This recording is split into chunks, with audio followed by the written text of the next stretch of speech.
And it is a pleasure to be joined by the legendary Iceman King Parsons today. Iceman, welcome to the shoot interview. Hey, man, it's a pleasure. Oh, it's an honor. It's an honor.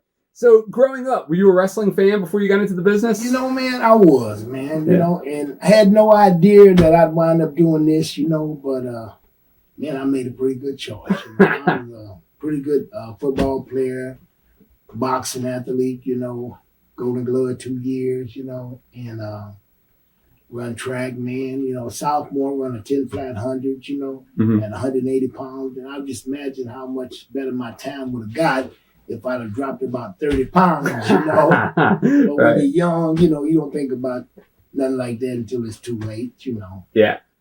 Who'd you like wrestling? Who'd you like watching growing up? When I was growing up, man, I used to watch Luthez. Okay.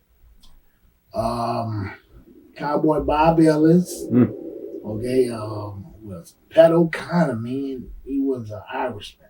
Man, this dude had so many moves, man. I used to love to watch him. And then Rufus R. Jones. And then along came my heart, man. Rocky Johnson. Man, what a wrestler, dog. Here's a man weighed 280 pounds that could do kip-ups, man. Drop kick people on top of the head, you know what I'm saying? Danced in the ring, you know. Had that showbiz, you know. Yeah. He showed me what wrestling was all about. Wow. Did he influence you as you got into business? Because you used to do a lot of dancing and showboating. You know, and I love him to death, man. You know, I hope I bump into him one day, you know. But, you know, Rocky Johnson, I tagged with him in Portland, Oregon back in, about the middle 80s. Was it 80s? Probably early 80s, maybe. I'm going to say no. I'm going to take that back. I'm going to say about 81. Yeah. About 81. Because I went to Portland in 80 by myself. I was there a year and I left, you know. And then I went back, and that's when Rocky come in, you know. Oh, man, what a guy to watch. Yeah. And then I seen Superfly Jimmy Snooker. I seen these two guys tagging on TV in New York, man. Yeah. I mean, they had bodies like bodybuilders. Absolutely. You know? But I mean, with charisma, can move, can fly, Superfly, fly all over the ring. You know, man, it was just something to see, man. Yeah. And that was my dream. I said, man, if I could just get a little of that action right there one day, pick up just a little of that, I'll be all right. Wow, that's great. So how did you get into the business? Well, you know, my folks, we out of Missouri, and I was driving a dump truck for my dad. I didn't want to go to college. I burned out in high school. I was a 2-year state champion wrestler, and second my sophomore year, and like I said, boxed, did good, 7 years of boxing. And got tired of doing regular jobs, you know, working at steel plants, you know, construction, you know, messing with asphalt, man, and it's 90-something outside, you know, and then in the wintertime it's below zero, you know. So my brother got into some dump trucking, him and my dad, and they said they want to go to Houston, go to Texas and work because in Missouri, they got paid once a month, man. And then once a month, all your money, you know, once a month you spend all your money on gas and stuff, and you had very little money to run on. But we found out in Texas, hell, you get paid every day or every other day whenever you want your money. Yeah. Well, my dad and brother, they sit at the table one day and said, well, I'm going to let you and the boy go and take your family with you, you know, talking to my brother. At the time, I didn't have a family with me, so we went down there, man, and went to work, and I, making $700-800 a week, just driving a truck, man, sitting on my butt, shifting, some gears, you know. Yeah. I felt like my brother was the best of all times, coming driving a truck. And one day I went to the liquor store to cash my check, and I met this guy named Bill Young, man. God bless him, and God bless his soul if he's no longer with us, but I'd like to see Bill one day. He told me that he had a lot of pull and he could introduce me to the promoter, which was Paul Boyce at the time. I used to watch wrestling in Houston. I said, yeah, okay, Bill, we'll see. He called me tiny because I weighed about 325 and I done picked up some weight, you know. And I was still doing my push-ups and stuff like that, stayed in pretty decent shape, you know.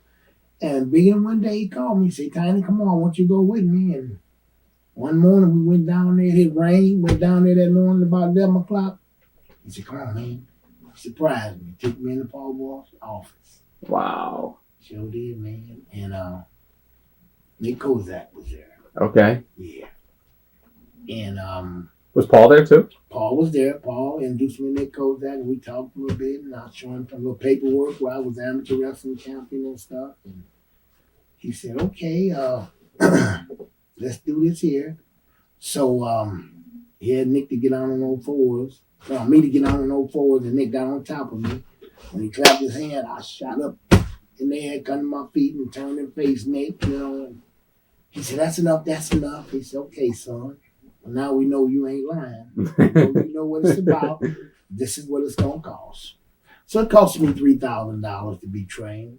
Oh, it's a lot back then. Yes, but I had a little money saved. Okay. You know, I didn't have no bad habits or nothing, you know. Yeah. That going to the movies every weekend or going to the wrestling matches, you know. Yeah. That was the only bad habit I had, man. I had a mom and daddy that didn't play. They say be in the house before dark. They meant that. Yeah. Or they treat you like a stranger when you come in their door. See what I'm saying? Yeah. God bless their souls, man.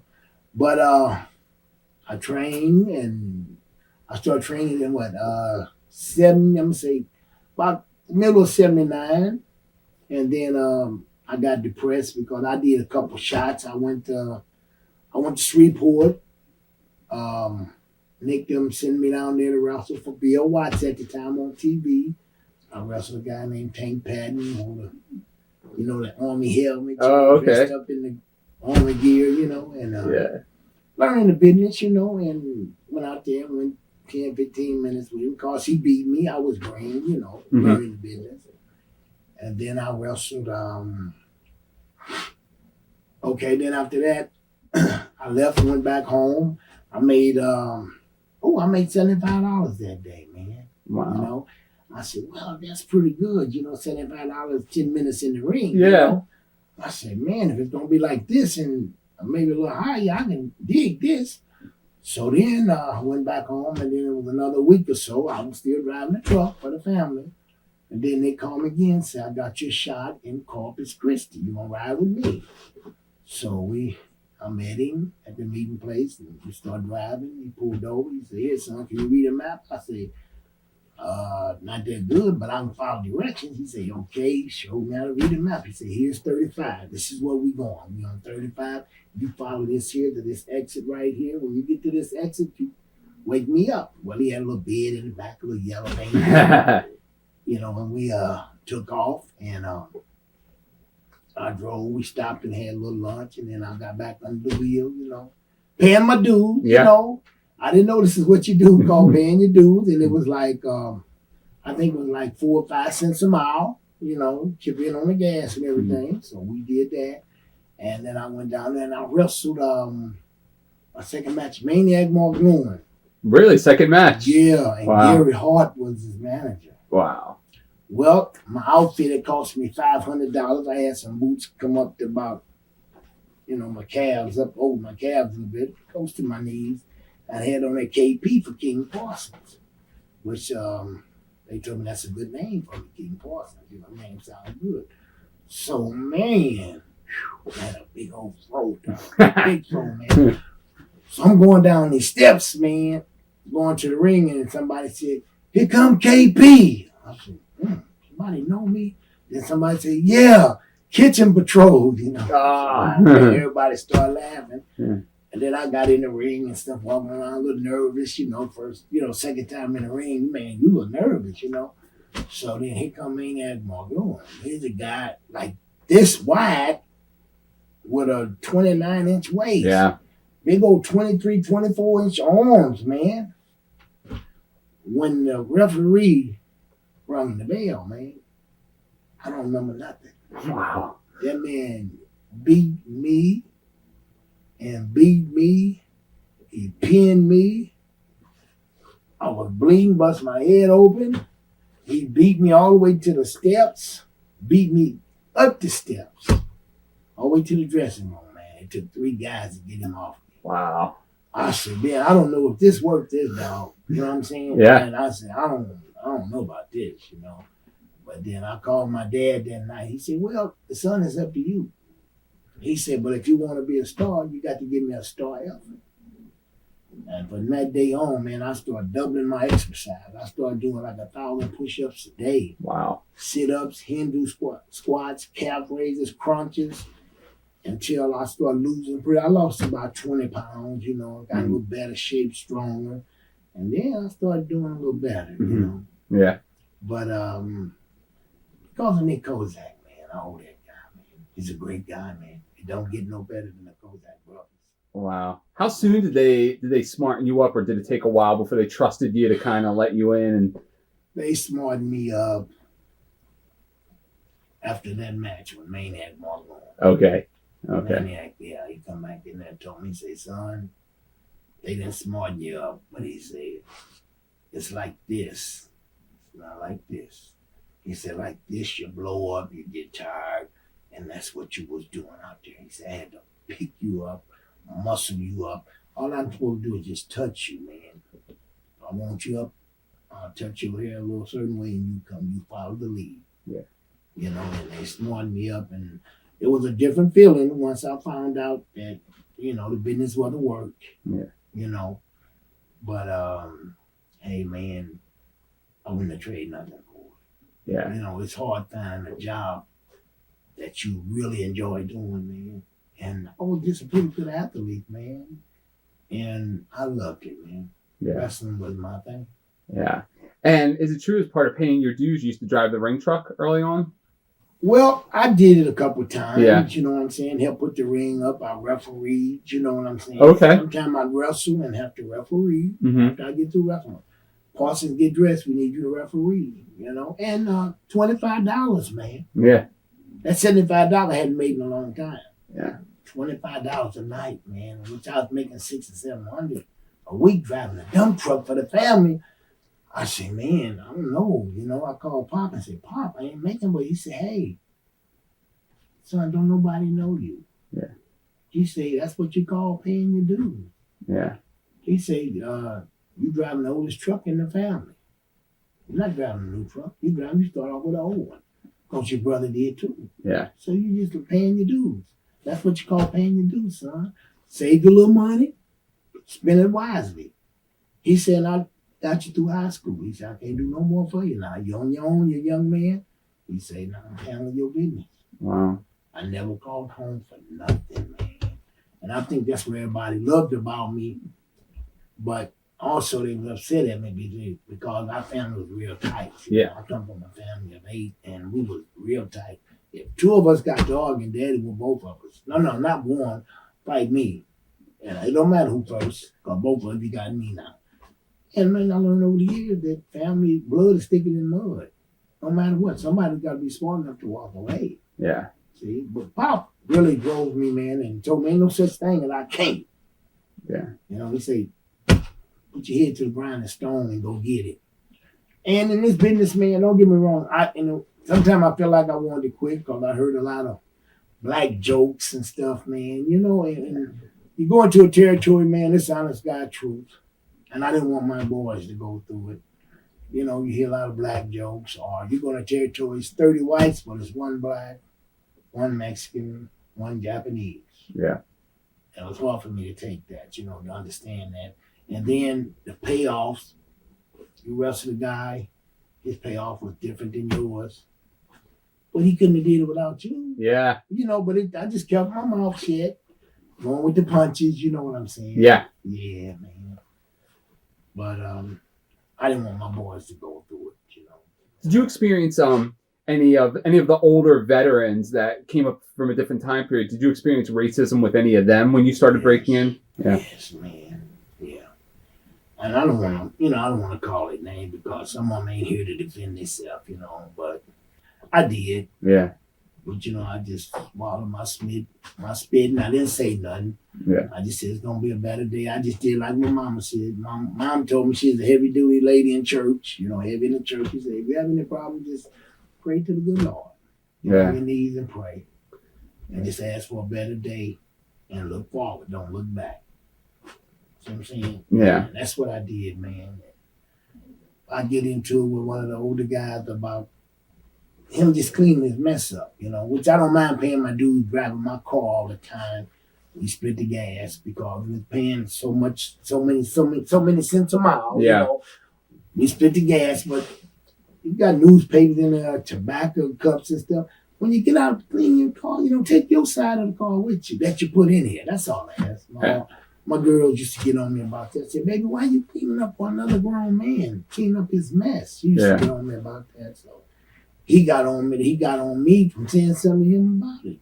And then finally I said, man, I can drive my own self, dog. I don't need to ride with you, man. I'm not going to keep cleaning up behind you. You're a grown man. Yeah. So he took it wrong and he went to the booker, which was his best friend. This happened to me in Portland, Oregon, which was his best friend. And then he started messing with my bookings, cut my bookings down from 7 days to like 4 days, Yeah. And I ended up going to the promoter, which was Don Owens, and Don told me, don't worry about it. Said that dude been smacked upside his head no time. Then a woman changed her bra, Yeah. So just ignore him, son, and make your money and enjoy your run while you're here, So I did that, but I learned a lot from Dutch Savage, Portland, Oregon, and he was hard on me. First, he loved me, and then when I had that little problem with one of his friends, he flipped the switch just like that. Next time he saw me, he said, yeah. And then from then on, it was just purely hell. But I didn't care because I wasn't going to let him run me off. Yeah. I didn't keep out doing the job. It was the work then. I went out there and learned. I watched the semi-main and the main event. I didn't watch nobody that had the same experience I had, but I couldn't run it off of them. Right. Well, one old timer told me, he said, watch the semi-main and the main event and watch the spots they do. He said, there's a reason for it. Listen to the crowd when they do a certain spot. He said, you'll learn. Yeah. And that's what I did, man. And like I said, I started and got booked in the 80s. But I started in 79, training, went to school about 6-7 months. And July the 4th, Portland, Oregon bound, Yeah. And, man, I started doing like that old timer told me, started learning, getting in better shape, And Dutch Savage came to me one day, he said, son, out of all you done been through, the pressure that people put on you, he wouldn't say that he put on you, he said people put on you. He said, you're going to make money one day. He said, just keep your head to the grinding stone. You're going to make money one day. And I did that, I left Portland. Then I went back to Texas and drove a truck for a couple more weeks. I always had a spot at the yard, Yeah. And while I was doing that, I was trying to get myself booked someplace else. So Dallas called me. And I was in Houston. So I went to Dallas and I wrestled that Friday night. I tagged with Skip Young. Okay, yeah. Sweet Brown Sugar. Yes, he wore the mask, And we wrestled against Sakurada and some other guy. Just a Japanese team, man. And they beat me. I was a rookie, so they beat me. And I still learned. I was a little stiff, and they was working with me and showing me things, and they beat me. And then I went and wrestled that Monday night. Same tag against the Japanese guy, me and Skip, and they beat me. Yeah. But I was just regular King Parson, had a great big old throat. Did nobody really know who I was. Yeah. And that Tuesday morning, go to the office to get paid. Gary Russ said, I got a spot for you. I said, a spot for me? I said, I thought I was working for you, Gary. He was a booker at the time, Gary Russ was. He said, no. He said, Butch Reed. He said, Butch Reed got problems in Tulsa, Oklahoma. With his wife, he had to leave. He said, they need a black up there. He said, give me two $50 bills. Say, that was for Friday and Monday. $50 for show. Yeah. He said, get out of here, man. They need you there by tomorrow. I said, okay. I went home, told my girlfriend, hey, I gotta go. I said, I'll call you in a couple of days. See when you come down on the bus. She said, okay. I went to Tulsa, Oklahoma. And at the time, for Leroy McGirt. Okay. Okay, this was the promoter that was blind. His daughter named Blair, And then she had married a guy named Brian Blair. Oh, okay. One of the Bumblebees. Oh, okay. Brian Blair. Okay. I didn't know that he was related to he McGraw. married into the family. Okay. That was smart. Yeah. You know? So he was calling some of the shots, you know, and Can I ask you a question about some of the early stuff? yeah. Is it true that Paul Bosch saw something in you and helped you get into Portland because he saw the potential in you? You know what? I found out later on that it was Paul Bosch too to help me get into Portland, because him and Don Owens was pretty tight. Paul Bosch, Nick had told him I was a hell of a kid. And you know, I learned to respect my elders because that's what Mom taught me. You know, Mom and Dad, yes sir, yes ma'am. He said, just take your long ways. He said, you're going to learn it from here anyway. You get in trouble with the folks in the neighborhood. When you get home, they going to whoop your butt. When you get home, you get another butt whooping. Yeah. That's the kind of neighborhood I come up in, man. So Paul Bosch was real good to me, man. Because I went back there. I did a show in Houston. Paul Bosch then brought me in, man. And this is when I had become Iceman King Parsons. Man, I got a standing ovation. Wow. Blew me out to water, man. I jumped over that top rope, went to dancing like it wasn't going man. And I mean, showed off. That was one of the biggest payoffs I had in one night in my life, man. Wow. $1,500. Wow. Paul Bosch. Love his soul, man. I just, you know, if he'd have still been around in my prime, I think I'd been working out of his office, man, because he was that good of a person, man. Wow. I love Paul Bosch, man. And Nick Kozak, man. When you first started going down to Paul Bosch's offices, what was the Iron Sheik down there? Was he working people out down there? You know what? I didn't see none of that. Okay. Man. See what I'm saying? I went in there twice. Okay. And that was it. I was busy getting on that road trying to get into the territory and get booked. See, at the time then, wrestling, it was like 40 different territories. Yeah. Man. And you know, you go around the loop. Yeah. They usually take a rookie and keep a rookie about 3 months. This territory beat him up, but teach him while he's learning, while he's paying his dues, he's learning how to work. Go to the next one, the promoter call ahead. As you go there, they tell you what motel the wrestlers staying at, where they eating at, and everything, man. Mm-hmm. It was like a group, like a family group. You know what I'm saying? Yeah. Everybody stood together, but then you had your bullies, you know, that's been around a long time and want to talk trash to you. You know what I'm saying? Because if you got rowdy with them or said something to them, then they put heat on you with the booker and stuff. Then they tell the booker he got a bad attitude and try to put that little mark on you that you don't deserve. You know what I'm saying? So I went through that a little bit, and it's a life, man. Yeah. It's a real life, man. Being on top in the business, man, any of your professional sports, man. It's really hard for a married man. I'm serious. It's really hard because the life it's out there, man. It's unbelievable. And I tell any professional ball players, football, basketball, hockey, soccer, any professional sports, man. Think about it. Wait until you're ready to almost retire before you think about getting married. Because temptation's out there, man. And you're away from home. You know what I'm saying? You're away from home a lot. Yeah. So it's the same pressure on her because you ain't there. See what I'm saying? Yeah. She got needs just like you got needs, man. And that ain't no lie, man. But like I said, if I could do it all over again, I'd start tomorrow, man. I really would. So when you were working in Portland, you worked with a lot of veterans up there. Was Roddy Piper in Portland at the time? Yeah, man. Oh, I love Piper, man. Yeah. You know, Piper was into his own thing. Piper got along with everybody. If couldn't nobody get along with Piper, then they was just messed up in the head. Roddy Piper was a great guy, man. One of the best.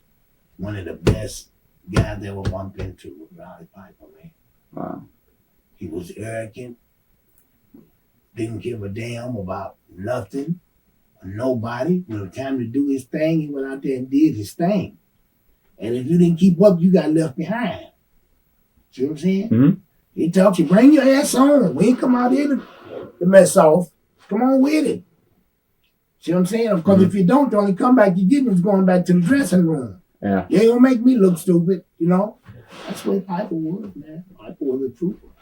from that day on, wrestling with Piper, I learned a lot, man. Yeah. You know, and then Rocky Johnson just put the cream on the cake. Yeah. See what I'm saying?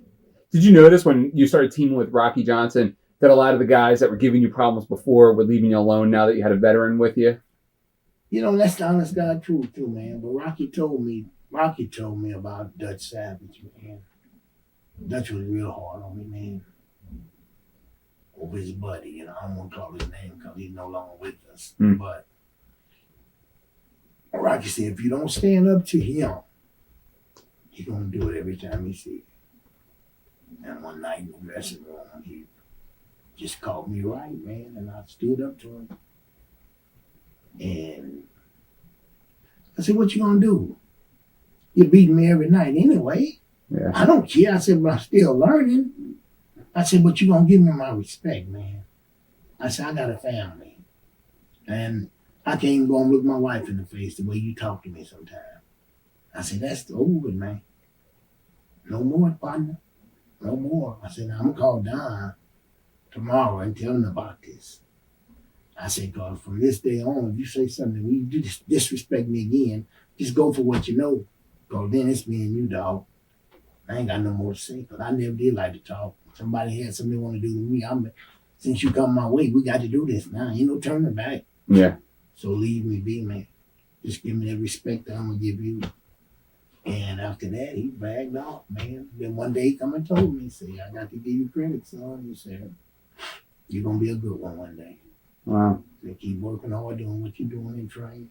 He's saying you with a hell of a guy right now. He said you with Rocky Johnson. He's the best in the world. One of the best blacks to ever pass through our business. And Rocky taught me how to do kip-ups, handspring off the back, all this stuff, man. You know, my shuffle I did, I kind of picked that up from Rocky. Yeah, now that you mention it, I see the similarity. Yeah, Rocky and Muhammad Ali, you know. Yeah, you know, real athletes, man. Time a guy weigh 280 and get do kip-ups, man. You know what I'm saying? Leapfrog, drop kick people on top of the head like that. I think Rocky was about 6'3". Okay. You know, but straight up gentleman, man. Did he bring the Rock around? Was the Rock around? Dewey. Yeah. Yes, Dewey was like 15 at the time, man. I had a picture with me and his dad, man, and we looked so much alike. We looked like brothers. Me and Rock did. I just looked like a little younger brother than him, but he was much wider.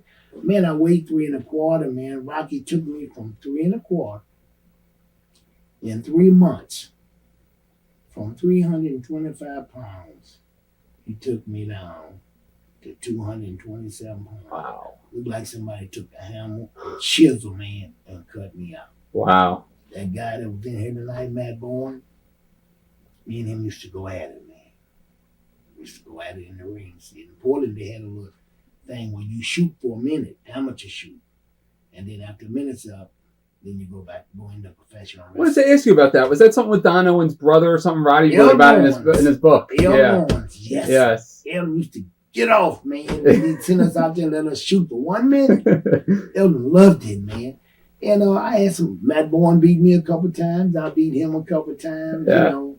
And, you know, it's things that happen that you learn from, and I don't care to talk about it, but me and Matt Bourne went for the championship, you know, and Piper set me up, man. You know what I'm saying? But I didn't care. That was just a good experience for me, man. Yeah. And I know he did it just for a joke. Yeah. See what I'm saying? Piper, like I said, Piper was the greatest, man. Yeah. Yeah. Is this was Portland where you kind of learned to develop your promos, your promo skills? You know what? Just so, you know? Yeah. I tell you, what really helped me develop my skills, man. I got to give credit where credit is due, man. I'm Freebirds, man. Wow. Okay. Michael Hayes pulled me to the side. He said, Iceman, you know what you used to tell me how the boys used to take you. You know, your dad worked 3 jobs to raise 8 of y'all. And you used to have change in your pocket all the time. And the boys catch you in the bathroom and turn you upside down and shake all the money out your pocket. He said, you do interviews on them. Let you know that you're going to get back at them one day. He said, listen to what Buddy said about you and just react. He said, go home in the mirror. Even Piper told me, say, go in the mirror, turn the showers on and shit, put the sink on. And just get in the mirror and just pick one of the names I'll talk about. He said, you'll be all right. Michael Hayes told me that, man, and man, the second week there when we did interviews, they couldn't shut me up. I just called it just like that, listening to Michael Hayes, watching Ric Flair on TV, you know, and a few other guys talk, you know what I'm saying? But Roddy Pack would never said the same thing twice in the interview. Seen how long, man. And after that, it just, everything come easy to me then, man. Wow. You know? Oh, yeah. Wow. And you had a brief run down in Jim Crockett for Mid-Atlantic in your early days? Yeah. Man. Now, you know what, man? That was a good place, man. Ole Anderson brought me in there, man. Okay. Don Owens called and got me in there to Ole Anderson. They were looking for a black to come down in here. He brought me in there. And I wrestled... Were you with Porkchop Cash down there? Yeah, I wrestled Ivan Pusky. No, Ivan Koloff? Okay. He had the chain and everything. Man, what a guy to work with, dog. This dude would go outside the swimming pool every day, wear his sweats like he wrestled in and his boots, do 1,000 jumping jacks, 1,000 push-ups, you hear me? Crunches 1,000, leg raises 1,000. He did this every day. This is all he did, man.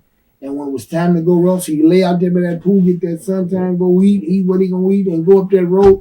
Boy, when I got in the ring with him at night, man, he worked my butt off. But he had me doing drop kicks, everything, man. You understand me? Mm-hmm. What a super guy, man. And behind closed doors, you never knew he was in the room. They were so quiet. What, boy, when he get in front of that camera, he was a man. He was a fool, man. But he made money. Him and Boogie Woogie Man, Jimmy Valiant. I used to love to drive Jimmy around. Because we called Jimmy back in the Carolinas, we called him the Spot Show King. Because they stuck him with Ivan Koloff. And everywhere they went, they sold out, man. Sold the place out. Wow. One night, Porkchop Cash and myself tagged up against Nelson and Canoe. And we won the Mid-Atlantic Tag Team Champions. The belts. And on the way back to the car, man, the people were ripping our clothes off, man. They loved us so much, you know? Yeah. So it got back to the office, and at the time, Ole Anderson was the booker. Arn Anderson was there helping, you know, his brother. Had real big old hands, strong hands, man. He locked up with him one day wrestling, and the biggest mistake ever made, man. Was this Gene Anderson, maybe? Gene Anderson? Gene. Yeah. Oh. Okay. Had them big old hands, man. He put me to my knees so quick, man. Tried to make me say uncle, and I wouldn't do it. I said, no, you just make me pass out. I can't go that route, you know? Yeah. And he let me go, but he said, boy, you're going to be a trooper one day. Stick with it, you know? And, man, these guys were something else. So, Ole was booking in Atlanta also. Yes. So, Crockett got upset and told him he couldn't book in both places at the same time. So, he fired Ole Anderson. Now, I hate to say this, but I'm gonna keep it real. I'm going to tell the truth. Well, Wahoo McDaniel come in and took over the book. So, that Tuesday when we got our check, we had a meeting before we got our checks. And me and Porkchop Cash was the Mid-Atlantic Tag Team Champions. So, first thing Wahoo said, well, he said, right now I got my program together the way I want to go with it. And with these tag belts, first thing he said was, I don't have a spot for black tag team champions in my lineup. I raised my hand. You know, I raised my hand. Crockett said, put your hand down, Parsons. I said, no, sir. In school, I was taught if I had something to say, raise my hand. Or my mom and daddy taught me to say, excuse me. I said, I got something to say, man. And I'm going to say it. I said, now, we turned that place out the other day. Got a standing ovation. The police had to get us to our cars because the fans loved us so much they turned our clothes off. I say, it's the Carolinas, man. And this place, if I'm mistaken, and this was slavery first started, or the second place it started, and this place 75% black. And no disrespect to you, Wahoo. And you say you don't have a spot for a black tag team. I say, I understand that. Y'all gonna put the belts on Ricky Steamboat and Jay Youngblood. They were standing right over there. I say, I don't have a problem with that. I said, well, why can't they start on one corner of the territory and me and Porkchop Cash start on one corner and we meet? Now, we already know that you want to put the belts on them. You want them to be your top baby faces. But then why don't we do that? We baby facing on TV. Mm-hmm. Porkchop slide me some roll of quarters, or I slide him a roll of quarters and sucker punch one of them pretty boys. And there we go. That would have been huge. I said, it'd been huge. I said, no disrespect, Crockett. Then Bruiser Jones make you, your daddy, big money here. Wearing the title here. Wearing the belt here. Yeah. Didn't he do that? I said, I know my history about wrestling. I pay attention to this. I said, now why can't we do that? Now calm down, Parsons. I said, no disrespect, man. I'm just saying what's on my mind. I said, I've only been in the business a couple years. But I pay attention to what's going on, how this business operates. And then Jack Briscoe was the world champion at the time. He raised his hand. He said, hold up, Parsons. He said, Crockett, he telling you what's right. He's a young man that ain't been in the business for 2 years, but you can tell the kid got sense. Huh. The kid see what's going on here. He said, that would be a hell of an angle right there. Let them black boys turn heel on them white boys. He said, you're going to sell out everywhere you go. He said, then you got the Boogie Woogie Man, Koloff. Then you got them. Then you're going to put Piper with Chief, with Wahoo. He said, you're running 3 times a night. There your 3 main events right there. He said, then you got me. And then Doyle Funk was there. Doyle Funk Jr. was there. He said, Crockett. He said, I'm trying to read the writing on the wall. He said, this boy making good sense. But I gave Wahoo McDaniel my word that he's going to got complete control. And if he don't want to use them, that's up to him. I raised my hand. I said, I've been here a month now, Crockett, Mr. Crockett. I say, and I was asked to come here. I didn't call it begging, trying to get in there. I was asked to come here. And Ole Anderson told me if I could work, I'd make some decent money. And I don't want to say what my payoff's been for the last month. But it's been okay. I appreciate that. I say, but if my work gonna go from 7 days a week to 3 days a week, and each trip is over 250 miles one way, sir, I can't stay, man. So you do what you gotta do, and I'm gonna do what I gotta do. I say, I'm giving my notice. And Porkchop said, hold up, Parsons, don't do that. I say, Porkchop, I got a family, man. You got 1 girlfriend. I said, I got 3 kids and a wife, man. And these trips are 200 to 275 one way, man. I said, I can't afford that, man. So, I'm giving my 2 weeks, sir. I'm give my notice like a gentleman. You sure about that, Parsons? I say, I've never been more sure in my life. Huh. I can't stay, man. So, my mom had got sick. I got a call a couple days later, and I called Crockett and said, look, my mom pretty bad sick in the hospital. I'd like to know if I can, you let me out my contract so I can go home and see my mom. They don't know if she's going to make it. And he let me go, so I left. Yeah. Because I saw I wasn't going to make no money there, man. The first 4 weeks I was making $1,500 a week. Well, that was good. I could save some money. So my wife was a manager at Kmart at the time. Wow, so you guys had a good salary together. Yeah, so we was making it, Yeah. So starting to putting up $1,000 a week, man. Yeah. If I could have went there a year, put up $1,000 a week, I'd have been set. You know what I'm saying? And if you would have done that program with Steamboat and Youngblood, who knows what you would have made then? It'd have been 20, it'd have been 25, $3,500 a week, because I was doing everything in the ring then, you know what I'm saying? And I didn't care about beating me because I was the youngest. I'm still learning. So I still got that attitude, All I'm going to do is get better by time. As time go, I'm going to get that much better. So beat me, I don't care. I'm a heel. You beat me, soon you turn your back, I'll meet you with a chair or something. Yeah. Get my heat right back. You see what I'm saying? Yeah. And man, he wouldn't do it, so I left. Went home and Porkchop Cash called Tennessee, Jared, not Lawler, Jared. And I talked to Jared, and then he told me, say, man, I got us a a job. I said, what you talking about, Porkchop? He said, man, I just talked to Jared. We're going into Tennessee in 2 weeks as the Blues Brothers. I say, the Blues Brothers? He said, yeah, we're going to wear the suit coat.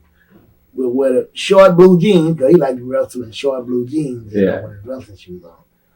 I don't know about that, Chuck. He said, hey, man, it'll work. He said, with the sunglasses, we're going to go in there as heel, the Blues Brothers. I said, okay. All right. I said, we're going to make money, man. He said, yeah. Jared talked to me and said, we'll do good. We'll make over 1,000 a week. I said, okay. All right. But then I talked to Boogie Woogie, man, Jimmy Valiant. He said, Tennessee's okay, Parsons. He said, but Tennessee got a lot of Indian chiefs and not enough Indians. Mm. He said, you ought to be doing good the first week, and then the next week they start beating the hell out of you. Yeah. You know, when that started happening on the way out, he said, you can't trust them, man. And then 2 days after that, I got a call from my brother, Johnny Mantell. I was in Portland with. Johnny helped train me before Rocky come in. And he said, what are you doing, man? I say, all this training, trying to stay in shape, waiting on a couple calls. I said, I just got a call from Jared. Me and Porkchop Cash supposed to go into Tennessee as the Blues Brothers. He said, yeah. I said, yeah. He said, man, let me tell you something. He said, Porkchop's a hell of a guy, and we love him. We know him real well. He said, but Porkchop is only out for Porkchop Cash. Mm. I could sense it a little bit on, I had a little hatchback Toyota, $10 fill it up and go 350 miles. Well, Porkchop wanted to just split the gas. He didn't want to pay 5 cents a mile. I told him, hold up. This was happening before I got into business. Yeah. And that's the way it's going to be. If you ride with me, you're going to pay 5 cents a mile. If I ride with you, I'll pay 5 cents a mile. Yeah. And that's the way it's going to be. So he said, King, Dallas is on fire. He said, looking for a young black. He said, oh, you still hungry? I said, hungry as hell, Johnny. He said, when I left Iceman, he said, not Iceman, he said, King, when I left, you turned it out to be a hell of a little worker. I said, ain't nothing changed. I'm better now. He said, man, they looking for a young black man. He said, they called down there and they told him you was there in the Carolinas in Porkchop Cash. And we don't want Porkchop Cash. They Porkchop had a staph infection. He got a hole in his back. And he's crippled on one leg. We don't want him. We want a young guy. He said, my brother want to talk to you. I said, well, tell him to call me. And I talked to his brother. I said, but just give me 2 weeks in Tennessee because I gave my word. I say, brother, I'm not trying to say this because I want you in Tennessee. I already got you. He said, but Tennessee stabbed me in your back, man. He said, if I tell you something, you know my brother. And if you know my brother, then you know my word is good. And which it was. So I said, okay, give me a couple of days. He said, no, I'll give you 2 weeks. I said, okay, and I'll promise you, Ken, just give me 2 weeks and I'll come on. So he said, okay. So then I talked to the Boogie Woogie man the next day on that last show. I said, Boogie, I say, I need a name, man. Yeah. I say, because King Parsons is fine. I say, but everybody got the mohawk, the natural, the bald head. I said, I need something different. I had a big old fro, I said, I need a name. So we checked in Virginia that night. And man, he stuck the key in the door. We heard something say, "Bam!" He went one way and I went the other way. Well, we come behind the hotel, man, and I'm laying up on top of the ice machine like this here. Boogie man said, hey, I got your name, bud. He said, I got your name, boy. I said, what? He said, Iceman. Ah. I said, damn, I got my look. I picked up the ice. I said, Boogie, you something else. He said, hey, there it is. Mm-hmm. He said, something else I've been thinking about. He said, damn, Tennessee. He said, Jared, them a smile in your face, Lawler, and Dundee, and twisting that knife in your back. He said, the free birds is on fire in Texas. He said, get your ass in Texas. And after you there for 2 weeks, give me a call and tell me how you like it. So I called Kenny the next day. I said, Kenny. He said, what's this? I said, Parsons. He said, yeah, what's up, son? I said, give me a starting date. I ain't even tell Porkchop, man. Yeah. I just left. I said, Porkchop had already put that bitter taste in my mouth. which it don't bother me, man. You know, if I can take it from other people, I can take it from my own. Yeah. You see what I'm saying? So, man, I went there and I went in there on, what was it? March the 19th. Friday night. I was supposed to have been there that morning for interviews. And the alternator went out on my van. I had my car hooked up behind it, you know, my little hatchback Toyota. And so I didn't make the interviews. And then I got there that evening about 6 o'clock. Knocked on the door. They opened the door. And they said, "Can I help you?" I said, "Yeah, I'm looking for Kerry and Kevin." I had one of them old hippie hats on, man. You could ball it up, stick it in your pocket. Yeah. And pull it out and slap it like that, and all the wrinkles come out and put on the head. But before I did that, the day before, I went to a beauty salon and told a lady, I said, "Will you do me a favor?" I said, "I want 2 braids on each side, like this here, and then 1 long braid down the back." Yeah, I said, "You got any beads?" She said, "Yeah, put the beads on." She put the beads on. I said, "You got some clippers?" She said, "Clippers?" "Yeah, clippers." She said, "Yeah, what you want me to do?" I said, "Cut the hair off between the braids." Cut the hair off. I said, "Listen to me, man. I'm going to pay you to do this. You're not doing this for free. But you see them people across the street? Now, you didn't do a hell of a job, and I appreciate it, and I'll pay you what I owe you. But you see those people across the street? Ain't that your competition?" She said, "Yes." I said, "Now, if you don't cut this, I'm going to go across the street and let them do it. Mm-hmm. So you might as well finish your job." She said, "Okay, Parsons." She cut it. I never seen no blacks bring braids to the business. My girl was watching TV one night. Rick James was on TV. He had a big old fro, but full of braids. Yeah, yeah. And that made me think about it. I said, she was going to work. I said, "I'm going to get this hair done." Went up there and did it. Boom, boom, boom. And I said, "You got a headband?" She said, "Yeah, no, I had a headband." But she put the beads on. Yeah. So I took the headband off and put it around my head, you know, hanging down. I said, shook her. I said, "How that look, baby?" She said, "Oh, Iceman." No, she said, "Oh, Parsons, that's great." See what I'm saying? And that's when the Iceman was born. Yes. So I put them up in the night and put a rubber band around and put that hippie hat on. Yeah. So that night, my girl was cooking dinner, right? We had pork chop, mashed potatoes, 30-weight gravy, Jiffy cornbread, the whole 9 yards. I'm feeling good. I hadn't told her yet that I'm not going to Tennessee. We're going back to Texas. She was from Houston, you know. So she said, "Why are you wearing that hat?" She made some homemade lemonade, you know. Country girl, man. Yeah. Made homemade lemonade. She walked past me and snatched my hat off. And the braids fell down.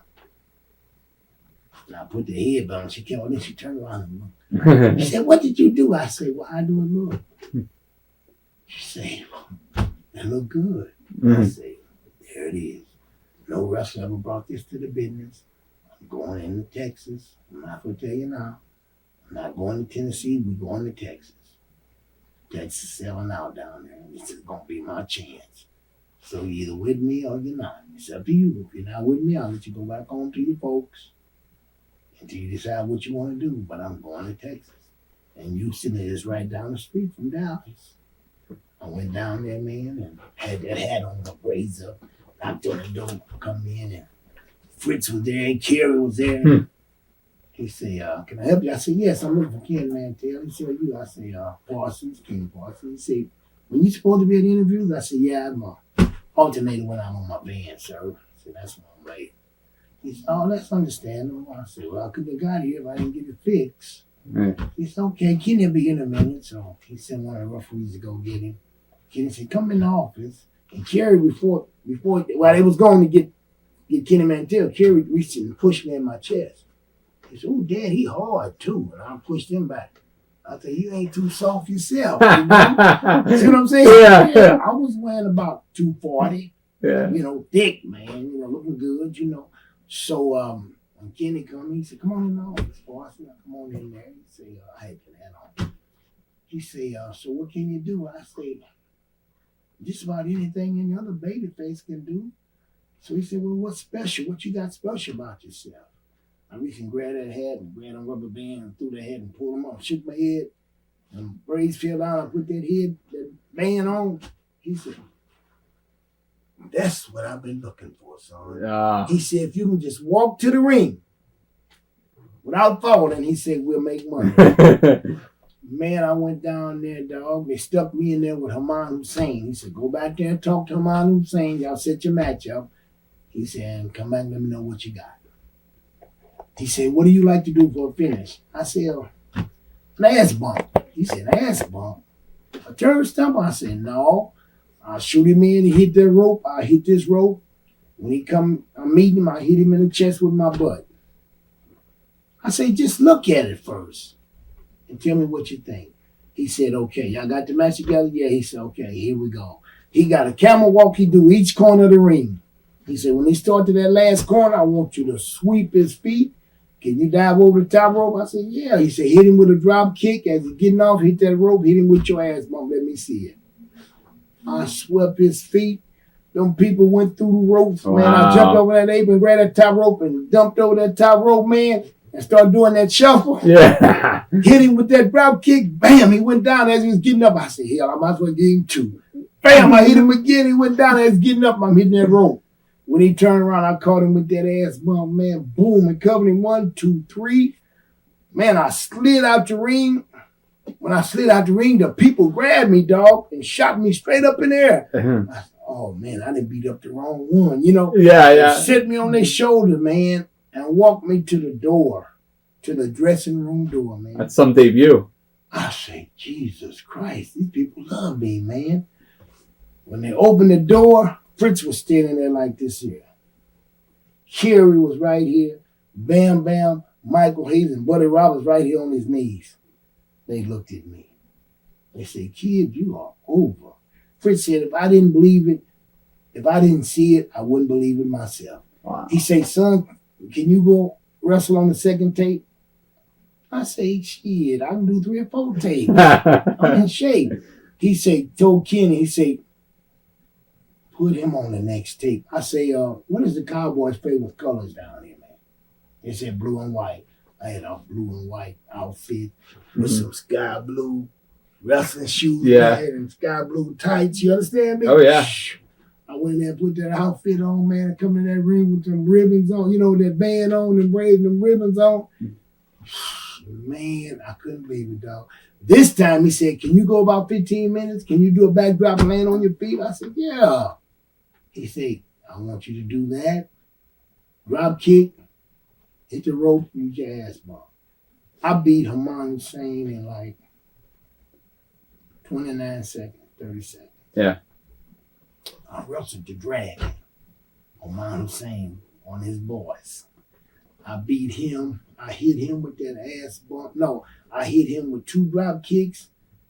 I hit him with that ass bump, covered him 1, 2, 3. Haman Hussein jumped over that top rope. Just when he did, I ran and hit him with that ass bump. He went back over that top rope. I went to the middle of that ring and started dancing and clowning. Them people popped 3 times.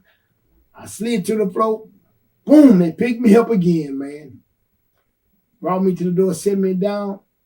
Open that door, and that Fritz them was. Fritz said, I don't mean no disrespect. He said, but you my boy. You're my boy I never had before. Kenny Mantell said, you know I don't mean no harm, son. He said, but you my nigga. You ain't going no fucking way. You here for 15 years or more. Man, my money went from here to here. You hear me, man? What's amazing about that story is that none of that would have ever happened if you didn't have that setback in the Carolinas with them changing bookers. That's what's amazing about the story. Something, man? One door closes and a humongous door opens. up, Yeah. Man, you know, and I told Kenny, man, I said, you know, Kenny, I said, the reason Muhammad Ali got over so good, and I said, I'm a young guy, Kenny, but I'll listen, I'll pay attention. I say, Muhammad Ali could talk. Muhammad Ali was an athlete. He could move, he could box. He had showbiz, Kenny. I said, all I'm asking you is don't let my shoulders touch that mat for 3 months. And I'll show you something. You push me down these people's throat like Bill Watts pushing Junkyard Dog in Louisiana. I'm not trying to get over these boys. I know this is their territory. I just want to help blow it out the water. Yeah. That's all I want to do, man. Yeah. I don't want just black fans. I want the Japanese. I want the Mexicans. I want part of the whites. I'm not selfish. I want to share it all. He said, I'll give you my word. For 3 months, when nobody put your shoulders on that man. And that man lived his word. Wow.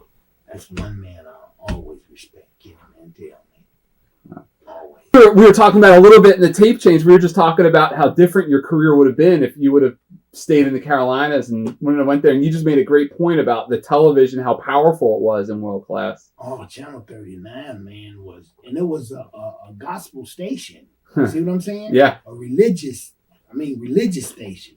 So it went all over the universe. Plus out of the country, man.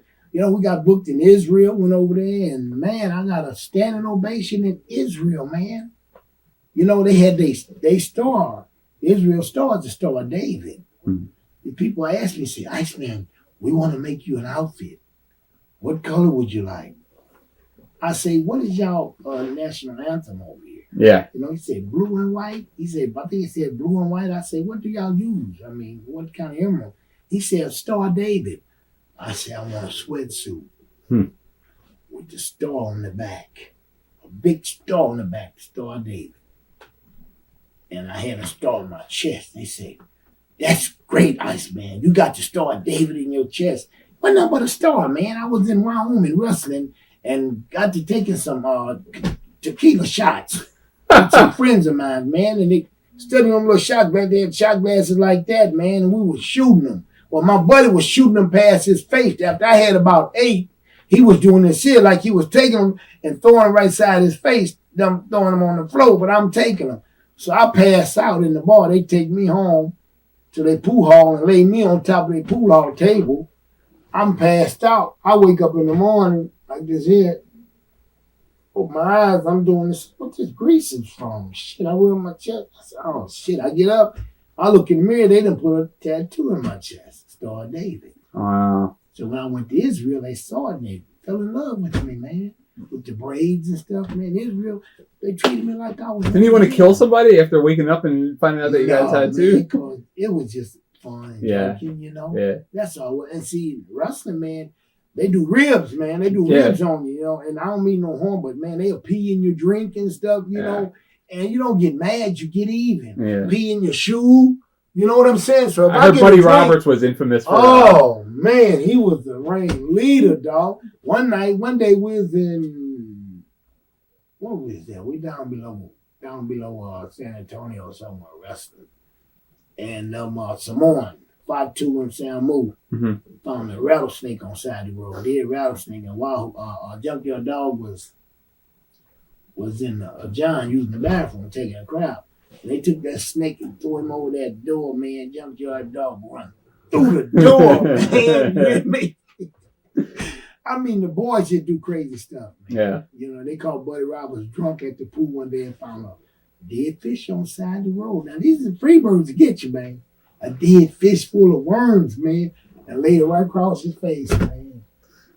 He shot up from that smell throwing up the worms, man. Yeah. But this is just ribbon, man. They didn't mean no harm, so he didn't get mad. He just got even. Yeah. You know what I'm saying? It's just ribbon, man. Yeah. And that's just part of the game. So you don't get mad, you just get even. So now you don't take your drinks and take a sip and go out there and wrestle and come back and grab your drink and drink it again. Yeah. You're looking for it, then. See what I'm saying? Yeah, When I took my drink and set it back down, I was through with that drink, man. Because I knew them guys pulled them real. You couldn't get mad. Everybody making money. Everybody's happy. Yeah. You just get even, man. It was like one family there together, man. So how hard was it for a young man like yourself now to get all this popularity at one time? I mean, the women, the partying, and everything. How hard was it to kind of stay focused and stay grounded and not get caught up in everything? Man, you know what? I owe that to my mom and my dad. Yeah. Because until I was 18 years old, man, until I finished school, I had to be home, dog, before dark. You understand me? My daddy raised 9 of us, man, and Pop worked 3 jobs. Pop didn't play. When he said be home before dark, he meant that, man. A Pop would treat you like a stranger. Back then, the police didn't care. You mess up, your daddy gonna tear that tail up. Yeah. Or your mama, you know, and my mom was a very religious woman. And, man, 3 nights a week out there at church. I feel like Steve Harvey. Tell me, I'd just rather go to hell. You know what I'm saying? Yeah. I was and then Sunday, if I didn't go with Dad to work, and his own landscaping work, you know, on the side and business on the side on Sundays. Saturdays and Sundays, so I go cut grass with him, make a little money doing that. If it rained, then I'm in church from Sunday school from 10 o'clock till church. Church ain't out till 3. Then you come home and eat dinner. Then you go back to Bible class. 6 o'clock, Bible class out at 8 o'clock, church at night. Yeah. By the time you get home for 12, 1 o'clock, man. And this is every week. I feel like running away, man. I said, I can't do this. But Pop said, oh, you gonna do it. All my kids go through it. And you ain't no different, son. You the youngest, but you gonna do it. And I did it. But that's what hold that, because I didn't care about drinking, smoking, or none of that crap, man. And I seen it all, dog. I had a chance to do it all with the best stuff. Because when you got money, you get the best. And then the boys was making money. Texas was the hottest territory going, man. Was the hottest thing on the map was Texas. Yeah. See, that Channel 39, like I said, went all over the universe, man.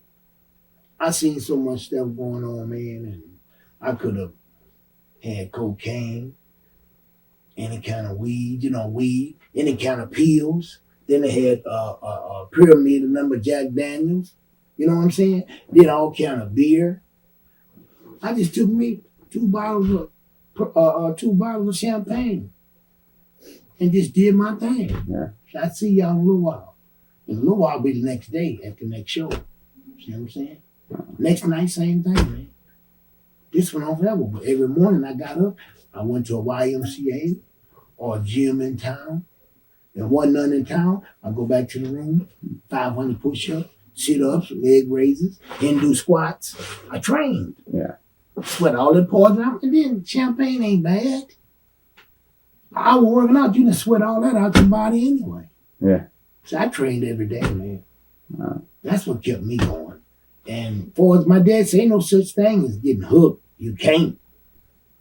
That he didn't play. So when you tell me you can't do something, he going upside your head. You don't want to hear that, dog. So I went back. I see the other guys out there getting messed all up, spending all their money and stuff, man. Getting in trouble with the law and stuff. I said, man, I'm not giving this hard-earned money to the police, to the judge. What for? Drinking and driving, you know what I'm saying? Getting stopped with drugs in the car. For what? What for, man? Were you on the flight where Chris Adams got in trouble? Yes. Yes. But you know what? Everything about that was that it really wasn't Chris's fault, man. The girl slapped Chris. And he slapped her back. And I don't know if I'd have done the same thing. Yeah. But she told him that he couldn't get off the plane. He said, can't nobody tell me I can't get off this plane, man. He said, it's hot in here, the air conditioning ain't working, y'all feeding us these drinks. He said, I'm tired, I'm sweating, I got to get out of here. And Chris was pretty much drunk then. She smacked him, he smacked her back. That's what that was about. Then the airplane guy come down, the pilot grabbed Chris. Chris headbutted. Feel the power? Boom, that's when the FBI come line us up against the wall. All the wrestlers come off. Please get off the plane. We got off, line up against the wall, snatched his pants down, say, y'all free to go. See what I'm saying? Yeah. And Fritz took care of that, but you don't put your hands on a man, especially when he's intoxicated. Yeah. You know what I'm saying? Yeah. So he did a little, a month or so, Yeah. I thought it was 2 years. I thought it was 2 years. No. No? No, sir. Okay. I think he did on 3 months at the most. Okay. 3 months at the most. Went to a little camp down in the country somewhere and just sit him down and talk to him, and he talked to kids and stuff, Yeah. But that's all that was, man. But with a better lawyer, I think he should have got probation and to me, the airplane people should have got sued. Yeah. Because she the one made drew first blood. She slapped him. I don't care, male or female, you don't put your hand on a person and expect him not to put his hand back, especially if he's drinking and y'all feeding it to us. Yeah. Because the plane, got a problem with their plane, then let us off, man. Go in the air-conditioned building, Yeah. See what I'm saying? Well, he was a good friend of mine. I made a lot of money wrestling against Chris Adams. Yeah. And I went to Israel for Chris a couple times, a couple other places. Chris took care of me, man. Yeah.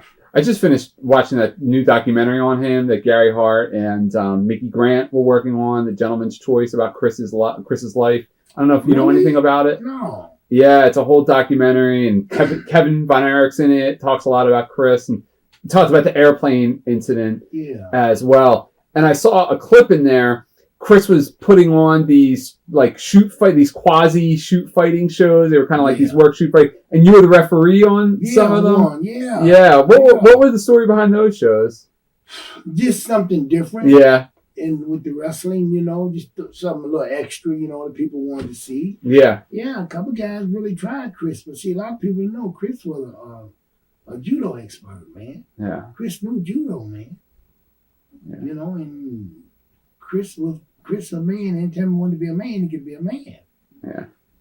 But he was my friend, man. I hated the way he went, but I told him one day, boy, that alcohol might be the death of you one day, man. So you got a kid, man. Could be a star in this business, man. It's time to slow down now. Watch him grow. Yeah. Teach him. Not the mistakes that you made. Teach him to go past that. See what I'm saying? And that I heard about, Yeah. But Chris was a good friend, man. Kerry was a good friend. David was a great friend. See what I'm saying? Yeah. Yeah, man. Was good boys.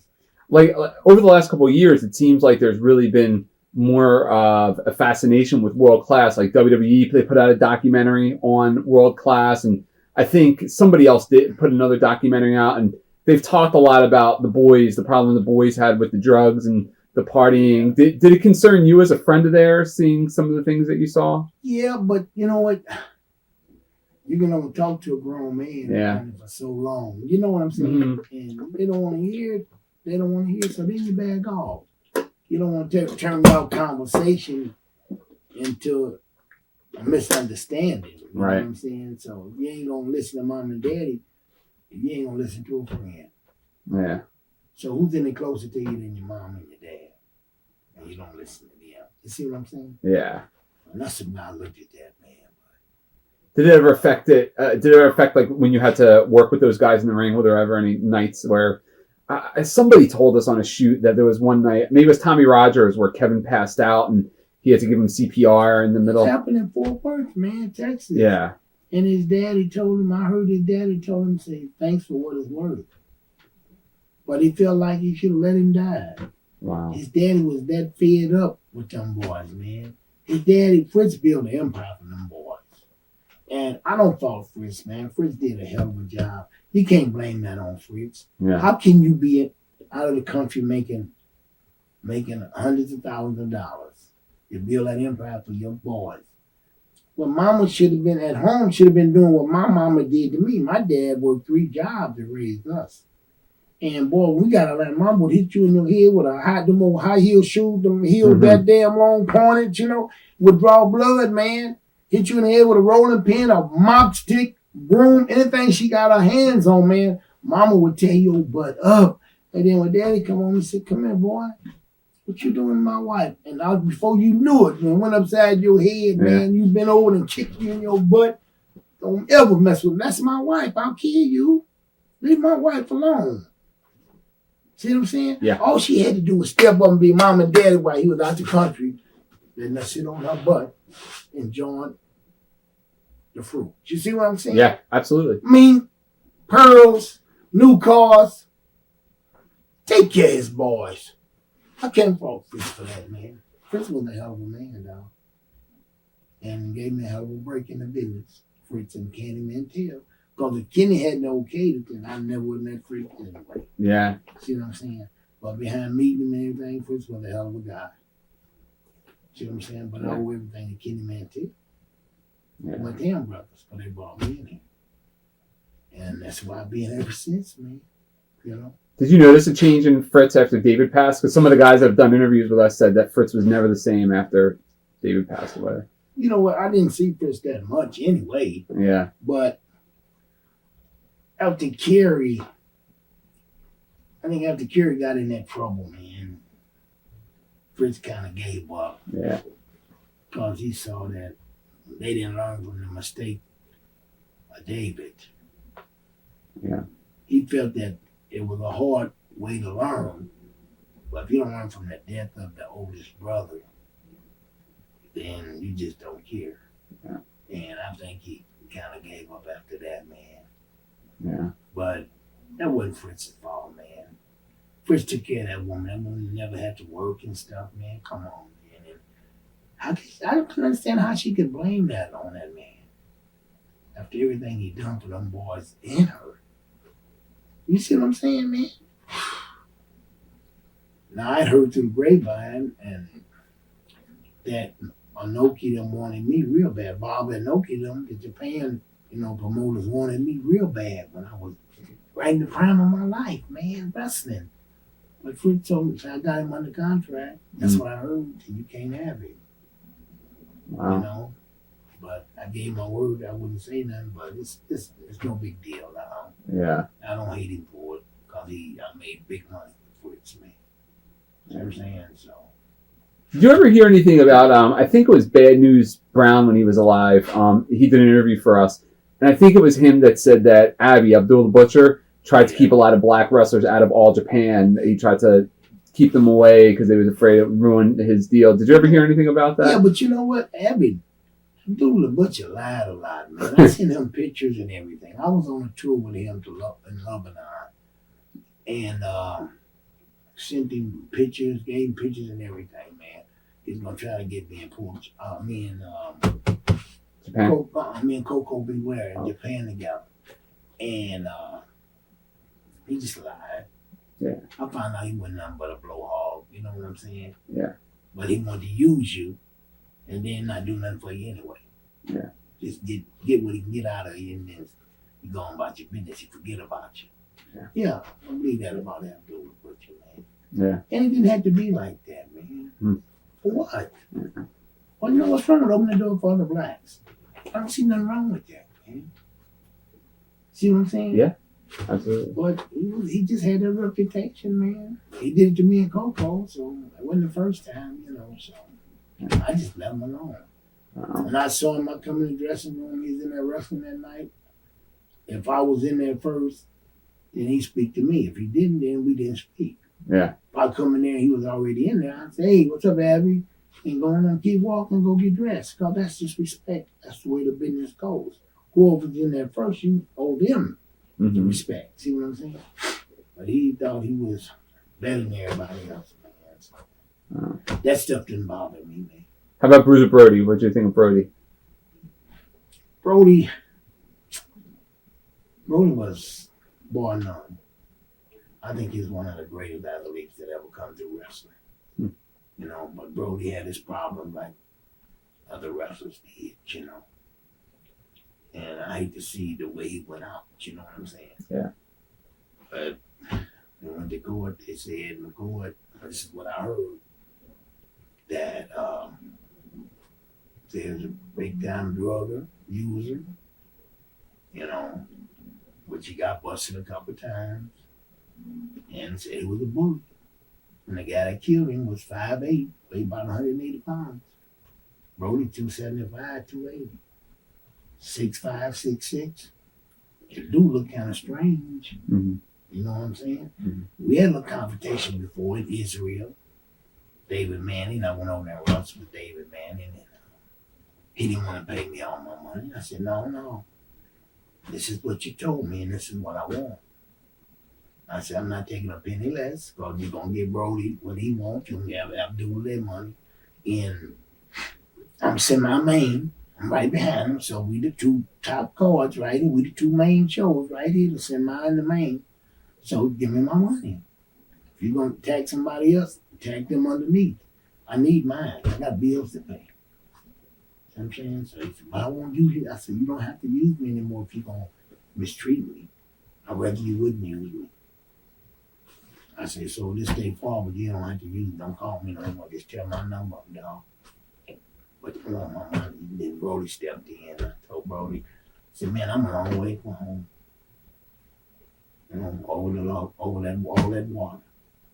I said, this ain't none of your business. See what I'm saying?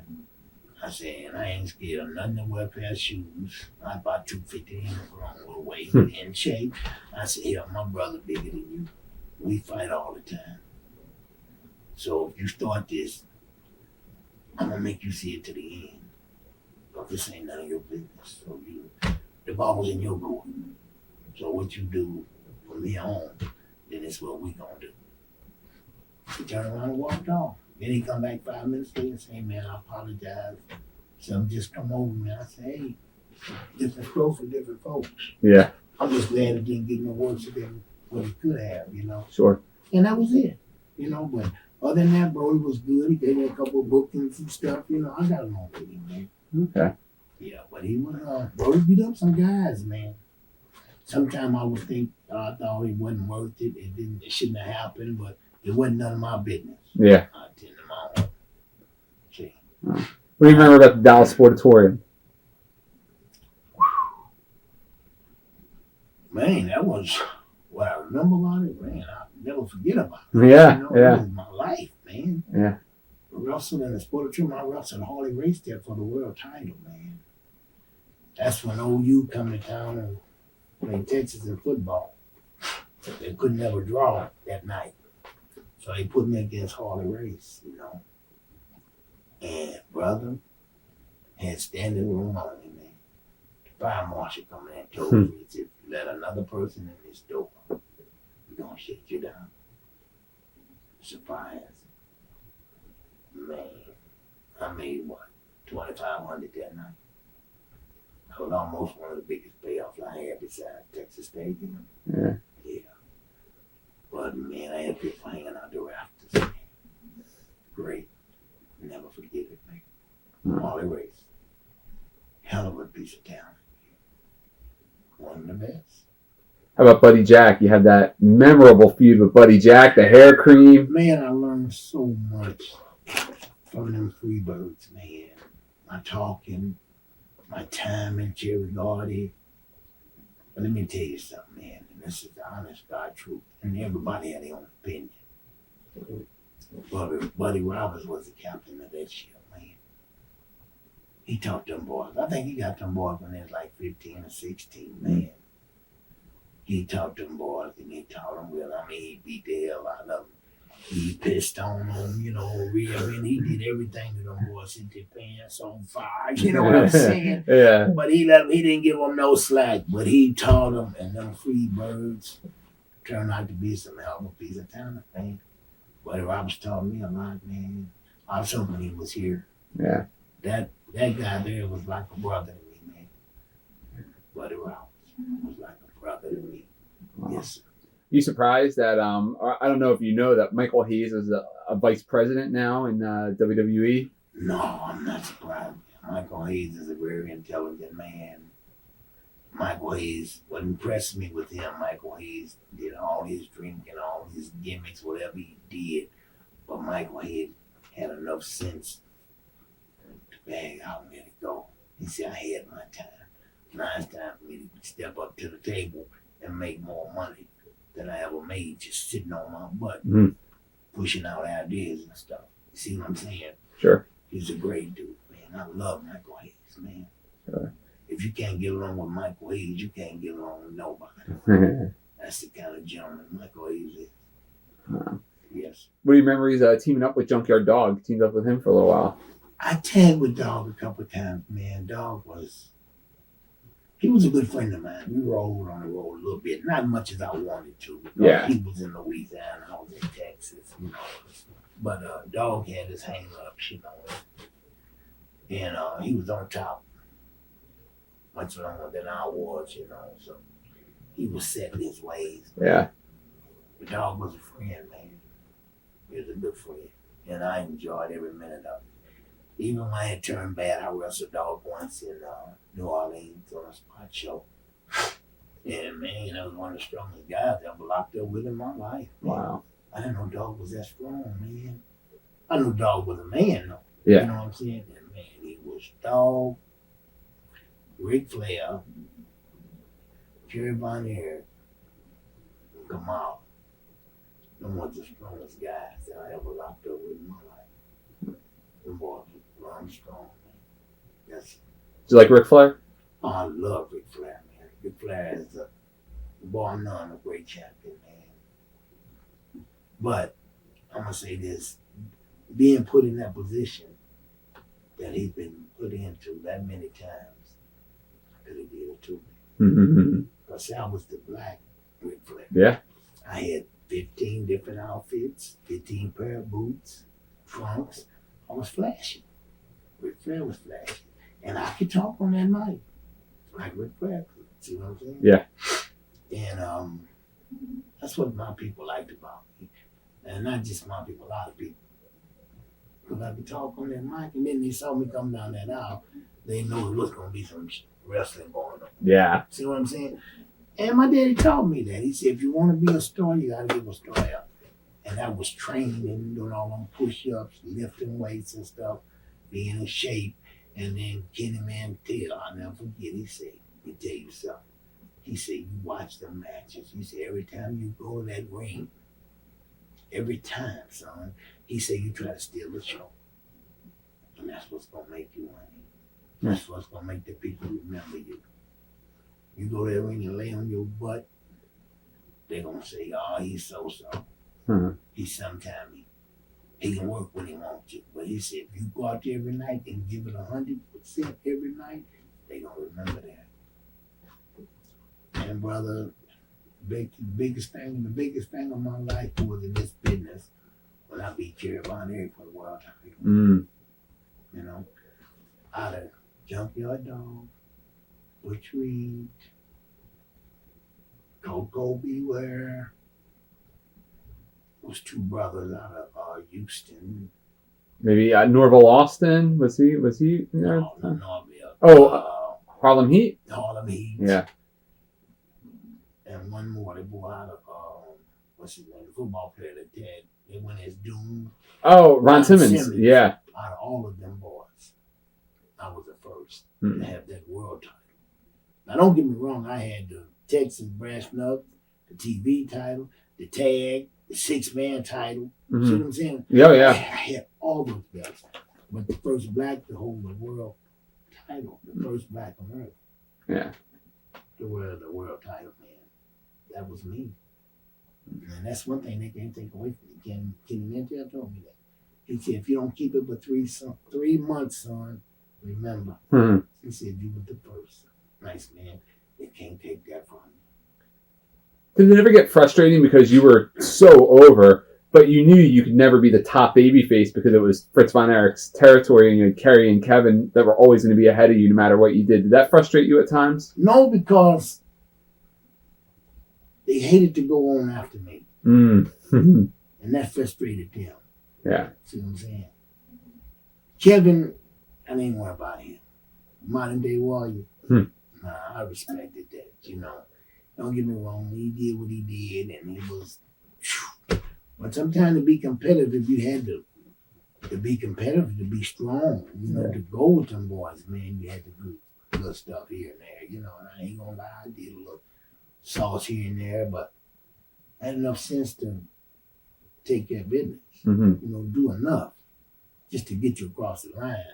Some of them guys would shoot 3 or 4 a day, 60, 70 pills a day. Wow. You know, I ain't calling no name, but I took 10 pills a day and 1 shot a week. Some of them guys would take 3 and 4 shots a day, man. Till you see blood in your stool, blood in your piss, you know. Yeah. Your body telling you not to back off. Yeah. See, if you don't, then you're going to feel it later on down the road. Some of the wrestlers, I don't want to call no names, I look at, man. It look like they're 100 years old. Yeah. Because they didn't damage their kidneys and their liver. Once you damage that dog, it changes that outside. I know this, man. And I know this for a fact. And I've been good to my body, man. You know? Right now, if I drink a little alcohol, it's usually on the holidays, Thanksgiving, Christmas. Yeah. With the family. With some eggnog or something like that. You know, just straight out strong stuff, man. Champagne now and then. I might drink a little bottle of champagne with a girl or something like that. You know. Yeah. But brother, if I could do this all over again, I'd start tomorrow. See what I'm saying? I go to the gym, get that gym when the door's open, I'll be there. Put in 2 good hard hours, take me a shower, lay down for 2 or 3 hours, hit that road. Yeah. See what I'm saying? How about Gino Hernandez? You wrestled Gino a lot. Yes, Gino was good people, man. Yeah. Gino had problems, you know what I'm saying? But I think Gino, that's just my opinion. We all have opinions. I think Gino was murdered, man. Just like our boy New York, what's his name? One used to do this. Oh, Chris Benoit. Yeah, man. Let me tell you something. If a man this is my opinion, dog, but if a man gonna take his family out, he ain't gonna wait 2 or 3 days later to take himself out. See what I'm saying? Because blood is sticking in mud, boy, and he love that family. If he take them out, he gonna take himself out a few seconds after everybody gone. Yeah. If you want to borrow money, you know what I'm saying? You want to hit a band, you got to pay the man. I can't put it no better than that. Yeah. And I had heard through the grapevine that he was, doing this and doing that, which ain't none of my business, so I ain't saying he was. I'm not saying he wasn't. But I know that boy was murdered, man. He was murdered. Now, Gino, he was murdered, man. I know one day he come to me and said, Ice, hold this from me. Gave me a big old 45 pistol. Said, hold this from me, Ice, man.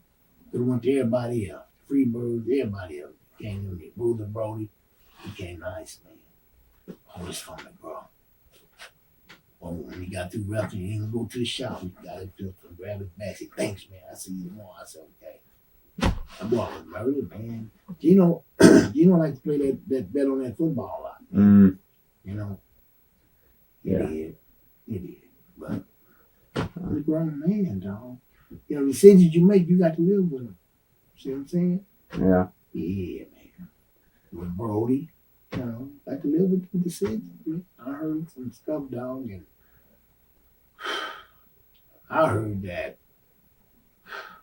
I'm going to say it because this is what I heard anyway, just speculation. I heard that Brody over there, he had bought into Puerto Rican office over there, and they had trouble with the RIS, so they gave Brody $200,000 to hold until after they settled their deal with the RIS. So after they did, they went back to Brody for their money, and Brody told them, say, I paid $100,000 to get in your company over here. He said, I don't like the way y'all run it, so I'm taking my $100,000 back.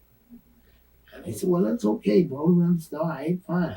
They were scared of him anyway. He said, and since y'all, it took so long, he said, I'm just going to keep the other 100 for interest. Well, this guy, I heard they killed Brody, walked up to Brody and said, hey, man, 50 grand of that belong to me. He said, Brody, I need my money, man. I got a family, and I need my money. They say Brody beat this guy unconscious, man. So the guy got up, got through. Brody was sitting over there. He told Brody, you might as well kill me, man. Because if you don't, I'm going to kill you. And I recalled him in the shower over there. Now listen to this part. This is what really threw me off. They called him in the shower now in Puerto Rico. Surrounded by water. Okay, remember, surrounded by water.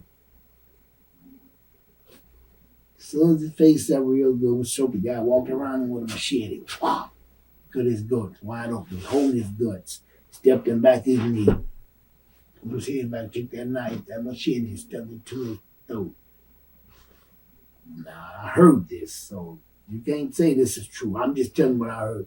They said Tony Atlas and Abdullah the Butcher and Carlos, stop it. Don't kill him, don't kill him. But then the killing part is, they said it took the ambulance 4 hours. Where the hell they had to go? Across the water? Yeah. You see what I'm saying? Yeah. Come on, man. So to me, it sounds like a setup. Yeah. That's what it sounds like to me, dog. But like I say, Pop said you live fast, you go fast. That's what Pop told me. I'm 58 years old, man. I've been blessed. 7, 8 kids, and none of them have been in trouble for nothing. I was hard on them like Pop was hard on me. Being a house full of dogs, but I mean that. But I know you gonna see me. When they tested me, they saw me. See what I'm saying? Knock on wood, man. I ain't had no trouble, man. Oh. But this business we just talked about, man, I love it from my heart, dog. And I miss it. I ain't gonna lie to you. if I hadn't had this neck problem, man, I'd still be working right now. Mm-hmm. You know? Yeah. Because I had what it takes, you know? I still be talking in mic. I can work with them guys. The guys that needed help, certain things they needed, I saw it. I give to them in the ring to make them even better. Yeah. Made the matches that much better. But I knew how to do it. I was taught that from the Mantels, from the Freebirds, see what I'm saying? From the Kozaks, you know, from the Funks. Man, I wrestled Terry Funk, Dory Funk Jr., Amarillo on their TV station, Amarillo, man. This is before I got booked in the territory. Man, them guys, I come back to the dressing room, them guys say, man, you a hell of a wrestler. I said, hold up. I can't take that credit. I say, that man put me in everything out there and made me come up on top. Yeah. I'm green, man. Doing Funk did that, man. I say, that man a shark out of water. He wasn't real strong, but he was stiff. Yeah. Wasn't strong enough to hurt you, but stiff. He worked tight. But that man, for 15 minutes, he kept coming forward. How you doing, kid? How you doing, kid? I said, I'm fine, sir. Keep moving. Here we go, kid. Everything he did, he put me up on top. Made me look like I'm the one. That move he put me in, I never knew nothing about before in my life, man. Them Funk boys are something to see, man. Jerry Funk was phenomenal, man. I never seen their dad work. Yeah. But Dory, I'm straight ahead, Jerry Funk. I think this is where, what's his name, picked a lot of his stuff up on, Jerry Funk. What's his name?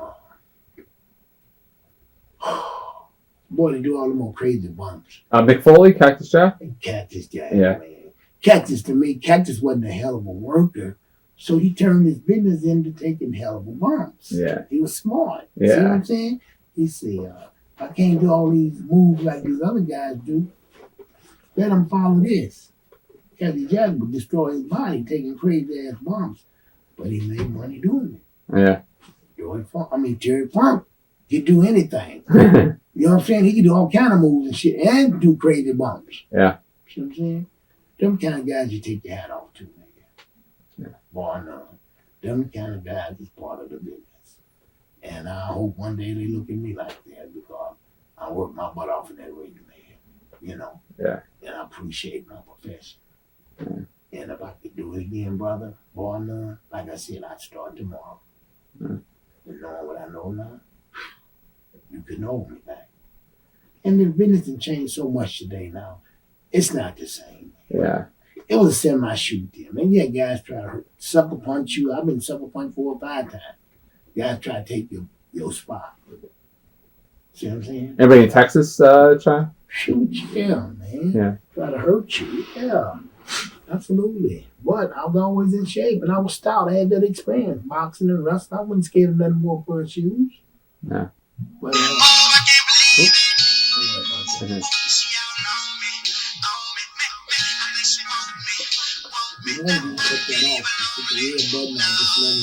Yeah, we'll just let it go, and we'll just cut we'll cut it out of the tape here. Oh, okay.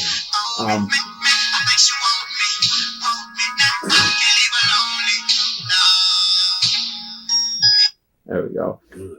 When you were at your peak in world class, and you were one of the most recognizable wrestlers around the world at that time with world class television, did Vince ever try and talk to you, or even Dusty for WCW or NWA at the time? You know what? They at the time Bill Watts was booking over there in WA, and brought me in for 2 shots. Ted Turner seen me working, fell in love with me. Supposed to go in one Monday, talk to Ted Turner. Got hurt in a car accident. It never happened. Wow. Never happened. They saw Ted Turner was in Houston. I got this standing ovation in Paul Boss. Oh, okay. See, then I went to Lake Charles the next night, got a standing ovation. Yeah. See what I'm saying? Grizzly Smith was trying to twist that knife in my back. But Bill Watts had me covered. He had me. Yeah. Watts knew I had. See what I'm saying? So Watts had my back. I don't even worry about Grizzly no more. Yeah. Got hurt in a car accident, man. Wow. And that set me out for about a year. But, brother, I'm about done, man. Oh, Done here? Yeah, I think I'm about done. Like I said, the main thing I remember this is I put my heart in it, made money in it. I met a lot of good people in it, you know. Yeah. And I met a lot of bad people in it, which I weighed both options, and it was better good than it was bad. You know? Yeah. Yeah, and being the first, you know, Black American to have the world title, man, that meant the world to me. Yeah. You know. Can I just ask you about the Blackbirds in Memphis? What are your memories? Like, how did Lawler treat you at the time? For some reason, man, Lawler, I don't know what it was, man. Lawler just always wanted to be top dog. Yeah. See, you know, as I can remember, it was only 3 blacks that got a standing ovation in Memphis. That was Rocky Johnson, Junkyard Dog, and Iceman King Parsons. And I think after I had the world title, I wrestled, what's his name, Scott Steiner that night. I had the world title. Mm. And they wanted me to go out there and just squash it because I was the world champion. I said, man, I don't need you to tell me how to work. I know what I'm doing. I'm going out there and beat him in 8 to 10 minutes. I said, okay. I said, I got it. Just ring the bell, man. Scott said, what you want to do? I said, just listen to me, son. We'll call it in the ring. I said, I'm not going to use my finish. I'm going to beat you with something quick. I went out there, man, and put that boy over for 14 minutes. Wow. You hear me? After I got the standing ovation going to the ring, he come out there. I put him over for 14 minutes, dog. You hear me? Got just a little bit of heat on him. Got ready to do my finish, man. He went to do something, and I just sit right down on him and pulled his trunk on 1, 2, 3 and slid out to the floor. Them people booed me and every damn thing. But that's the way I wanted to leave him. See what I'm saying? Yeah. Man, that boy thanked me, man, every time he saw me. But look at him. He turned out to be a hell of a wrestler, man. Papa Pump. Yeah. See what I'm saying? Him and old Rick, man. Them some good boys, man. Steen, you know, Eddie Gilbert. Eddie Gilbert was a little jealous of me because Eddie Gilbert couldn't beat me talking, man. See what I'm saying? And then I could work too, see what I'm saying? But other than that, I got along with them, man. But Steen, them Steiner boys, they were the best, man. Yeah. I take my hat off to them boys. Them boys were real wrestlers, man. See what I'm saying? Everybody, when you get older, bring about a change. See what I'm saying? But them boys was great. Boy, no. And our boy now, the one that hurt his neck. I didn't know he had fused his neck. What's his Which name? one? The one that won the gold medal. Oh, Kurt Angle. Kurt Angle. Yeah. Kurt, More than once, I think twice. See, when I seen Kurt Angle wrestle, it was a pleasure watching him because he reminded me of the old days. Yeah. He had that attitude, that eye of a tiger. A lot of old school guys say that about him. Yes, I loved to watch him work, man. Kurt Angle, man. Yeah. Him and our boy that used to do this. Yeah. Benoit. I loved them too. When I turned the TV on, I didn't care for that wrestling. But when they was on there, I'd watch. Yeah. Them 2 boys right there, man. The rest of them, I watched the Raw, you know. Yeah. But yeah, I like to see him one day do it. Yeah. Do it, yeah. Did you like Lawler at all? Did you like working for Lawler? Or? Lawler didn't like me for some reason, man. And I don't know what there was. Lawler wanted to beat me. My thing was my punching and everything. Lawler wanted to hit me one punch and knock me out for a finish. I said, no, in Texas. I said, you got to be kidding, dog. I said, no, that ain't going to happen. No, sir. I said, I'll put you over, man. But you got to do it a different way. You know what I'm saying? Ever since then, he just never would wrestle me one-on-one. Never? Never. Always in a tag. Him and Jeff Jarrett against me and Brickhouse. Okay. See what I'm saying? Yeah. Never in a single match at one time because I wouldn't let him do his little thing he wanted to do to me. I said, that's what I do, son. Yeah. You know, that's what I do.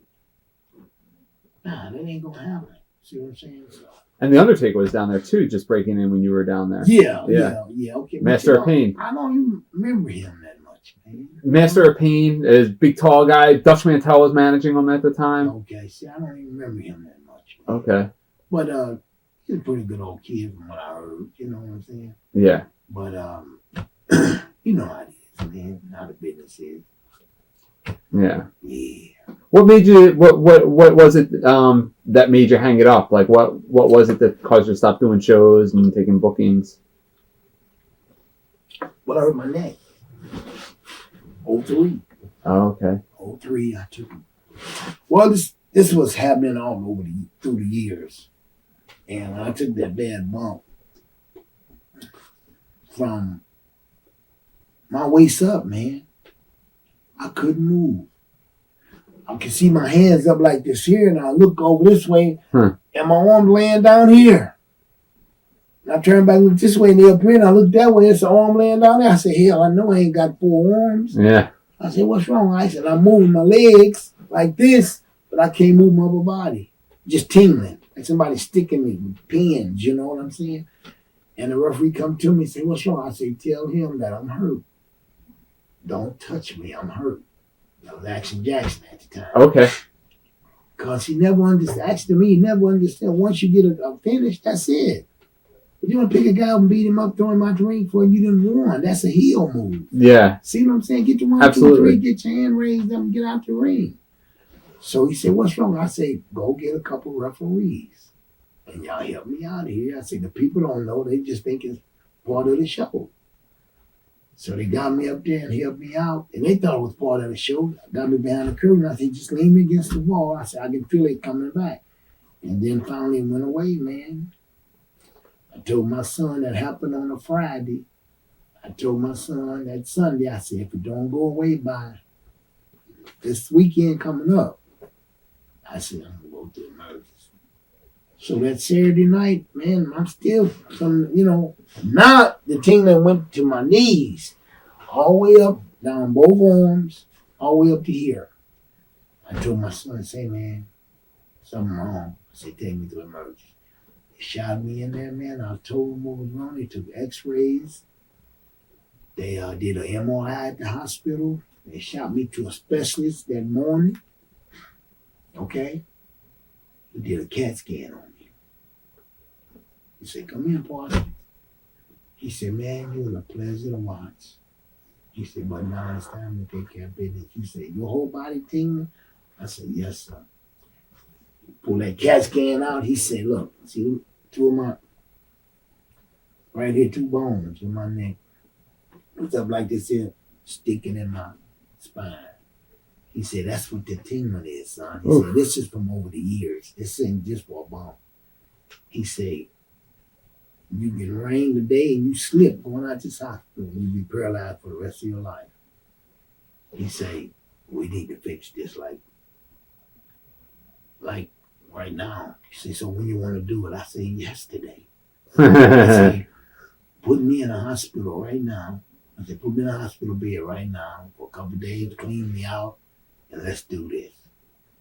He said, well, it might be a couple of weeks. He said, you might have to go home. He said, I want you to go home. He said, I don't want you out of the house. He said, when you're ready to come to the hospital, I'm going to have to pick you up and bring you. He said, that's how bad it is. So I went home, man. He called me. He said, I got a cancellation Tuesday.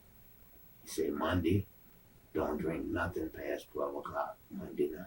No food, no nothing. Monday at noon, I didn't touch nothing. Went in there that Tuesday, did me, man. My neck is still Yeah. And he said, I'm going to go back and wrestle now, but the money ain't in it no more. Yeah. And it ain't the same. So I'm done. I would like to take a couple of young cats in, man. Yeah. I'll set the wrestling world on fire. I Mm-hmm. know the business, but for some reason it don't happen to us, man. Yeah. It don't happen, man. And I ain't mad at nobody. I ain't mad at Vince. I met him once at a show in Dallas, which I was talking to going. Yeah. I really want to go because I've never been that type of person, but he spoke and everything. He was kind of big headed then, you know. So I never did look back, you know. Yeah. So what? But they had my show up. They had me wrestling Buddy Rock in WWE. You see what I'm saying? If I was good enough to wrestle there. See what I'm saying? You mean on the old tapes where they put up the old tapes? Yeah, you're on there all the time now. See what I'm saying? So I'm good enough for that. You know what I'm saying? So I don't see why I shouldn't go in the Hall of Fame. Because I know I was one of the best blacks that ever come through there, man. Coco just went into the Hall of Fame. That's what I heard, you know, and I'm glad for him. Coco's a good friend, man. He Yeah. was all right. But we wasn't as tight like we should have been, man. Yeah. You know, but that's what makes the world go round. Yeah. Well, we got along. You know, I never had nothing bad to say about Coco. Coco was a good worker, man. We tagged for Leroy McGurk. Yeah. Brian Blair and some other guy was tagging. They was jealous of us because we had it going on. We danced, do our thing. The people loved it, you know, so they separated us. Yeah. You know, you live and you learn, you know. Yeah. So what do you want to say that, you know, in the time that we have left to your fans out there? Because they're, you know, your fans, they love you and they've loved you for years and they're watching this now. Well, I'm going to tell my fans this. It's been a pleasure. I enjoyed y'all and the ones that love Iceman, that hated Iceman. You had a reason to hate me because I know when I turned in that building, I upset a lot of people, but I did it for the love of the sport. And that's what makes the world go round. But when it all boils down to this, I love all my fans. Yeah. And I wish y'all the best. And I hope I'll see y'all later on down the road. So, love y'all. Great. Thank you very much.